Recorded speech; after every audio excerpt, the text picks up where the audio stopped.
Coronavirus is changing the world we live in. The Pi News is conducting a series of interviews with professionals in the international education industry to see how their organisations are being affected. In this episode, we look at the world of Edtech and how institutions are looking to remote learning for answers. The Pi spoke with Edtech and university leaders to hear their side of the story. Simon Nelson is CEO of digital education platform FutureLearn. Kath D'Amico is Director International of Trent University in Canada. Graham Glass is CEO and founder of learning platform Cypher Learning. And Nick Golding is Sales and Marketing Director for the Access platform, a peer recruitment tool that connects student ambassadors with prospective students. They gave us their thoughts on coronavirus and EdTech.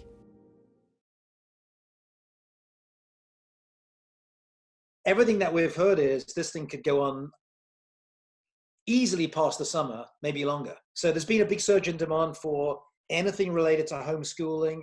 There's a big interest in additional content because parents are trying to figure out how to do that. Schools and universities are looking for online content, videos and things that they can put. So we're getting customers who say, well, we were going to do a pilot project for you guys.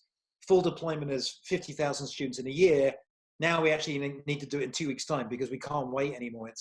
So a lot of purchasing cycles have been compressed because people realize that if they want to stay in business, they have to adapt. The education sector is quite traditional in many ways, and it's kept to what it knows.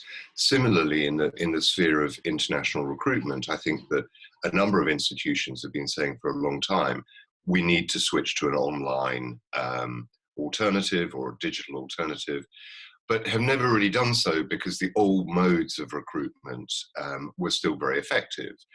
I think the really fascinating question now is, after some adoption to compensate for the current situation, will there be any lasting paradigm shifts? In other words, will we see, for example, more online learning coming into the basic proposition of universities? Will we see less travel for international student recruitment and more remote student recruitment as part of the mix going forward? Even once we get through this outbreak and things return to normal, I think all of these institutions and establishments will be nervous about the extent to which they have been reliant on physical establishments and people coming together. And also, I think, this will flush out many of the inefficiencies in that system that just don't need to be done face to face. The university announced on Friday that courses were going to be delivered online. And, for some faculties and departments, that's an easy switch. And for others, it's a transition. And we have instructors who have been doing this for a long time and who really value that face-to-face contact. And that's just their strength as a teacher. And so the transition to the online learning is going to be more difficult. And we need to make sure that we have the supports in place. There are a lot of teachers that are just not comfortable with technology. And so just the idea of actually having to create an account and starting things up, they might worry a little bit like, oh no, I didn't get the training. How am I ever going to learn this stuff? As far as what we provide, for example, we have what we call an Edtech team. So we've got people in many countries around the world that if they get stuck, they can actually provide training, assistance, best practices, adoption. And we do a lot of that through web conferencing already.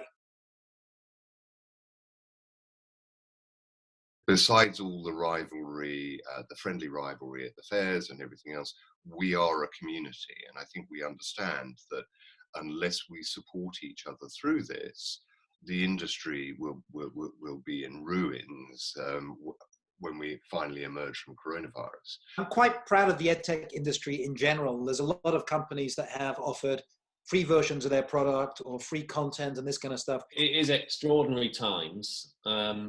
And it's challenging all of us as individuals, as family members, as friends. And it can feel quite scary from time to time. I think there is good coming out of it as well, however, in the kind of innovation it's driving, in the way we work, the way we interact with each other.